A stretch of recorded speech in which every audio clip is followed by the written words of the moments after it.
Hello students, good morning to all of you and I hope you all are fine and doing your work seriously. Students, class 11th history में हम बात करें तो आज हम revision करेंगे chapter the three orders का। Three orders, तीन वर्ग। क्लास 11th हिस्ट्री में हम रीड कर रहे हैं जो मोस्टली चैप्टर्स हैं हमारे सारे के सारे कम्प्लीटली वर्ल्ड हिस्ट्री से रिलेटेड हैं और इसी में थ्री ऑर्डर्स यानी कि तीन वर्ग कौन कौन से हैं, तीन वर्गों के बारे में हम इसमें रीड करेंगे कि तीन वर्ग। इसमें अगर हम बात करें तो यूरोपियन हिस्ट्री की बात करेंगे कि यूरोप में जो मिडिवल इरा थी, सबसे पहले तो medieval era it means medieval history read करने वाले हैं इस चैप्टर में हम अबाउट यूरोप कि यूरोप में जो मिडिवल टाइम पीरियड था उसके दौरान तीन वर्गों का उदय हुआ था, तीन ऑर्डर्स सामने आए थे। अब वो सोसाइटी में, समाज में, राज्य में कौन कौन से तीन वर्ग बने थे उन्हीं के बारे में आज थोड़ा सा डिस्कस करेंगे। किस किस प्रकार की सोसाइटी थी ये आज इस चैप्टर में हम देखेंगे। First of all three orders की बात करते हैं कि थ्री ऑर्डर्स कौन कौन थे। थ्री ऑर्डर्स में सबसे पहले अगर हम बात करें तो यूरोप में जो क्रिश्चियनिटी थी वो सबसे पावरफुल थे, ईसाई लोग थे वो सबसे पावरफुल स्थान रखते थे, जो चर्च था उसको फर्स्ट स्थान प्राप्त था इसमें। तो क्रिश्चियनिटी सबसे फर्स्ट ऑर्डर के रूप में वहां पर सामने आ रहा था। Second is nobles. नोबल्स की अगर हम बात करें तो नोबल्स में कौन कौन थे, जो किंग्स वगैरह थे या इस प्रकार के जो कि बहुत ही उस टाइम पे जो रिच पीपल्स थे जिनके पास पावर थी उनको। सेकंड लास्ट जो फेज था इसमें वो था पीजेंट्स लोगों का। पीजेंट्स में जो किसान थे, ट्रेडर्स थे, छोटे शिल्पकार वगैरह थे, हैंडीक्राफ्ट का काम करने वाले थे, ये सारे के सारे। ये यूरोप की बात कर रहे हैं हम मिडिवल टाइम पीरियड के दौरान, इट मीन्स मिडिवल इरा की।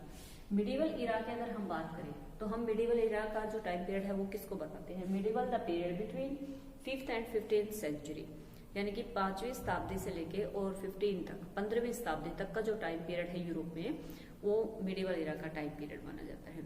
इससे पहले हमने अपने जो पहला चैप्टर था उसमें रीड किया था फर्स्ट में, इससे पहले वाले में, कि जो रोमन एम्पायर था यूरोप में वो 3 कॉन्टिनेंट्स में फैला हुआ था और धीरे धीरे जब रोमन एम्पायर डिक्लाइन हो गया, रोमन एम्पायर की पूरी जो पावर थी वो खत्म हो गई, तो उसमें से जितने भी अलग अलग कंट्रीज डेवलप हुए, अलग अलग प्रोविंस सामने आए, वहां पर अलग अलग तरह की गवर्नमेंट फॉर्म होती चली गई। किसी के पास पॉलिटिकल पावर नहीं थी, किसी के पास कह सकते हैं कि उन्होंने अपनी पॉलिटिकल पावर को स्टेब्लिश कर लिया था। तो इस प्रकार से जो मिडिवल इरा का टाइम पीरियड है, कई कई बार इसको नाम दे दिया जाता है द डार्क एज का, डार्क एज अंधकार के युग का भी। क्यों? क्योंकि रोमन एम्पायर इससे पहले पावरफुल था, यूरोप में 3 कॉन्टिनेंट्स में फैला हुआ था और वो पावरफुल था, एक ही एम्परर के अंडर में वो काम कर रहा था। काफी कई सेंचुरीज तक लगातार रोमन एम्पायर की रूलिंग रही यूरोप में।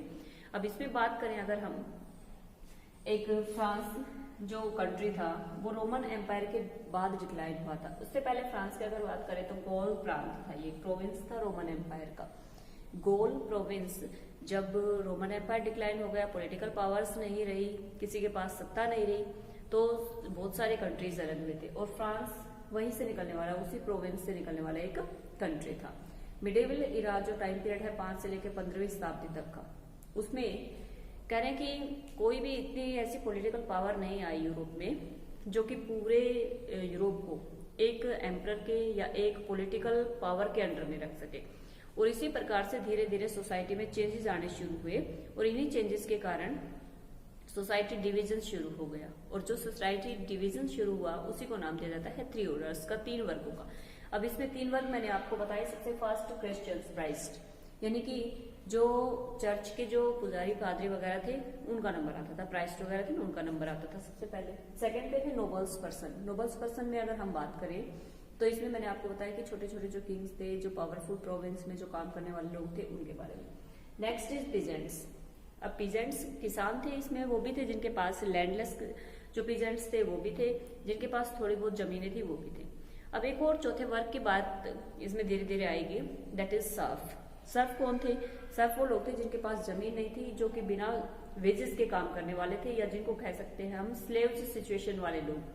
इसको चौथे ऑर्डर्स में काउंट किया जाता है। बट इस चैप्टर में हमें रीड करना है सिर्फ 3 उनके बारे में, उसके बाद उनकी सिचुएशन के बारे में देखेंगे। नेक्स्ट आता है इसमें फेडरल सिस्टम स्टार्ट हो गया था इसमें, इस मिडिवल इरा के दौरान यूरोप में।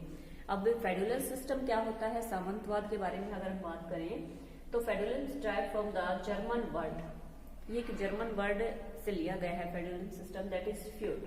अब मीनिंग होता है फ्यूड का ए पीस ऑफ लैंड, यानी कि ऐसे बड़े बड़े जमींदार, ऐसे बड़े बड़े सामंत जिनके पास बहुत ज्यादा जमीनें आ गई थी, जिन्होंने बहुत ज्यादा जमीनों को कैप्चर कर लिया था और जिन्होंने अपनी पावर को वहां पर स्थापित करना शुरू कर दिया था यूरोप में मिडिवल टाइम पीरियड के दौरान, उनको बोला गया दैट इज कॉल्ड फेड्यूलिस्ट सिस्टम।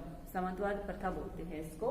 और इसी फेडरल सिस्टम को, जो ये जर्मन वर्ड है, फ्यूड से लिया गया है। और फ्यूडिकल अगर हम मीनिंग देखें तो it means a piece of land, एक जमीन का टुकड़ा। इट मीन्स ये रिलेट करता है सामंतवाद प्रथा को, फेडरलिस्ट सिस्टम को, जिसका मतलब होता है कि जमीन, बहुत सारी जमीनें जिसके पास आ गई थी, जिसके पास पावर आनी शुरू हो गई थी और जिन्होंने सोसाइटी में अपनी जो पोजीशन थी वो स्ट्रोंग कर ली थी, वो थे सामंत लोग थे। नेक्स्ट, फर्टाइल लैंड जो थी वहां की, उसको मेनर बोलते थे, दैट इज कॉल्ड मेनर। अगर हम मेनर की बात करें तो मेनर क्या थी? Manor that is a fertile land, ये बहुत ही उपजाऊ भूमि थी जो सामंतों के पास होती थी और उसी मेनर के अंदर हाउस होता था जो सामंत होते थे उनका। Next, the monks. अब सिचुएशन की बात करें, हमने बात की थी इसमें फेडरल सिस्टम की। फेडरल सिस्टम स्टार्ट हो गया, 3 कैटेगरी सोशल डिवीजन स्टार्ट हो गए यूरोप में। किस प्रकार से? उसके बाद फर्स्ट जो पर्सन थे, इसमें प्राइस्ट वगैरह आते थे, मोंक्स वगैरह आते थे, नन आती थी जो कि चर्च के लिए काम कर रहे थे। इसमें भी कैटेगरी के अकॉर्डिंग उनके पास जमीनें थी बहुत सारे, उनके पास टैक्सेस आते थे और इसमें भी जो पोजीशन थी वो कैटेगरी के अकॉर्डिंग आ रही थी। सबसे फर्स्ट पर्सन पे इसमें जो पोप था उसको रखा जाता था, फिर उसके बाद बिशप वगैरह आते थे जो चर्च की देखभाल करते थे, प्रेयर्स वगैरह का काम करते थे वहां पर। और उसके बाद नेक्स्ट आता था इसमें जो मोंक्स वगैरह होते थे, नन्स वगैरह होते थे, जो इनका काम होता था एक स्थान से दूसरे स्थान पर जो घूमते रहते थे, लोगों को टीचिंग्स देते रहते थे। तो वो जो लोग जहां पर रहते थे मिडिवल टाइम पीरियड के दौरान, monks live in medieval time period, that is called monasteries. उनको मोनेस्ट्रीज बोलते थे, मठ बोलते थे। यानी कि मोनेस्ट्रीज में मोंक और जो नन होते थे वो रहते थे, उनके रहने के स्थान को मोनेस्ट्रीज बोलते थे। उसके बाद आते हैं हम इसमें, हम ये फेज एक थोड़ा सा रिवीजन कर रहे हैं इसके बारे में कि 3 ऑर्डर्स में हमें रीड क्या करना है। सबसे फर्स्ट ऑफ ऑल इसमें हम देखेंगे कि जो टैक्सेस भी पे किया जाता था उनमें कौन कौन से सोसाइटी में कौन कौन से ऐसे वर्ग थे, कौन कौन से ऐसे जिनको टैक्स पे करना पड़ता था। अब इसमें taille was a kind of direct to that is imposed on peasants by king, यानी कि 2 तरह के टैक्सेस पे किए जाते थे, एक तो टैली था और सेकंड इज टिथ था। अब इन दोनों के बारे में अलग अलग देखेंगे कि कौन इनको पे करता था और किसके द्वारा ये पे करवाए जाते थे। तो टैली की अगर हम बात करें तो छोटे छोटे जो किंग्स वगैरह बने, जो क्योंकि एक पावरफुल एम्पायर की हम बात नहीं कर रहे हैं, Roman after the Roman empire के डिक्लाइन के बाद कोई पावरफुल एक स्ट्रॉन्ग सम्राट वहां पर नहीं था। छोटे छोटे राजा थे जो कि अपनी पावर को खो चुके थे, लेकिन फिर भी जो जनता थी उनमें कहीं ना कहीं उनके मन में इस चीज का ये था कि वो टैक्स पे कर रहे थे। और ये जो टैक्स पे किए गए थे ये इम्पोज किए गए थे किंग्स के द्वारा, that is called tally. Tally की बात करें तो डायरेक्टली पीजेंट्स के ऊपर एक तीसरा ही वर्ग पे करता था टैक्सेस को, बाकी दोनों वर्ग कोई नहीं थे कि वो टैक्सेस पे करते हैं। तो इसमें जो पीजेंट्स पे कर रहे हैं टैक्सेस को डायरेक्टली किंग को, that is called tally tax. Next is teeth. अगर टिथ की अगर हम बात करें तो टिथ क्या था? 1/10 of the total production of the peasants.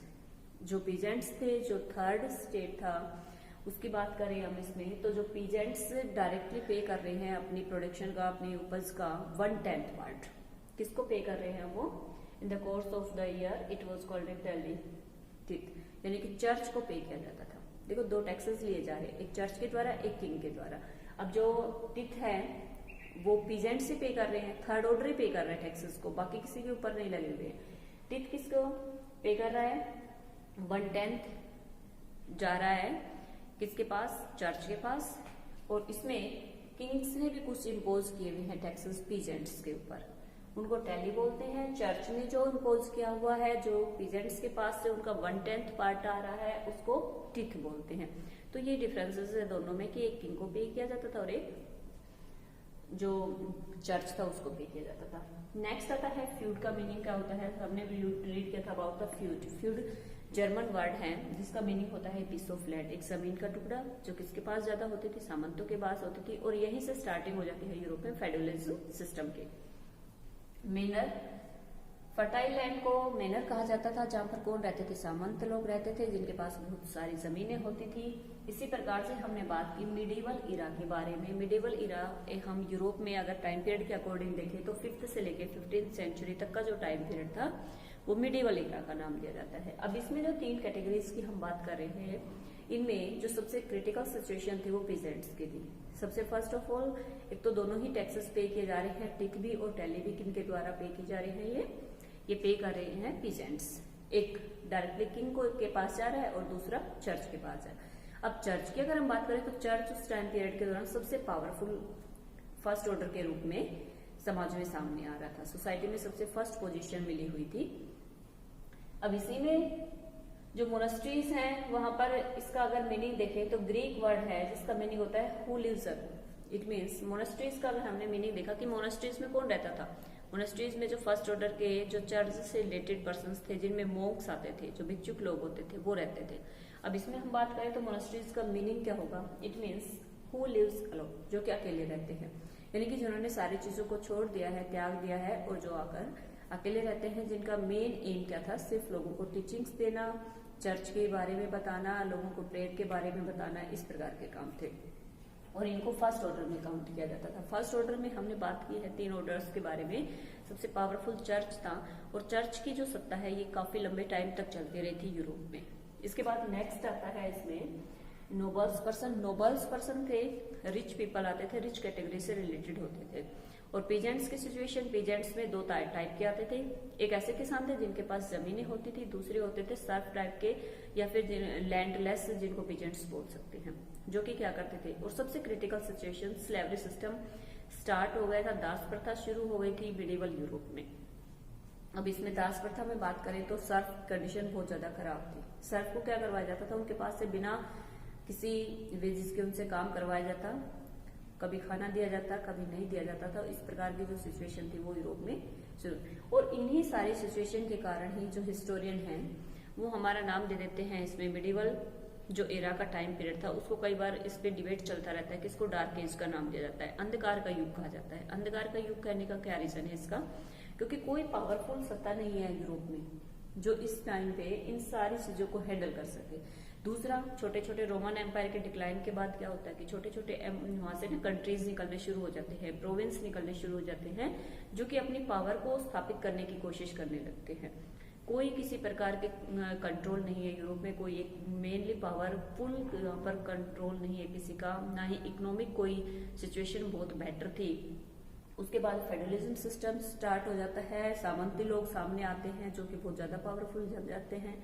साथ में कैटेगरी के अकॉर्डिंग सोसाइटी का डिवीजन होता है और इसी डिवीजन के अकॉर्डिंग सिचुएशन क्रिटिकल होती चली जाती है। तो इस चैप्टर में 3 ऑर्डर्स में हमने 3 वर्गों के बारे में आज रीड किया, साथ में हमने रीड किया कि किस प्रकार से यूरोप में क्या टाइम पीरियड वहां पर चल रहा था। आई होप आपका जो कॉन्सेप्ट है ये क्लियर हो गया होगा। Okay, thank you.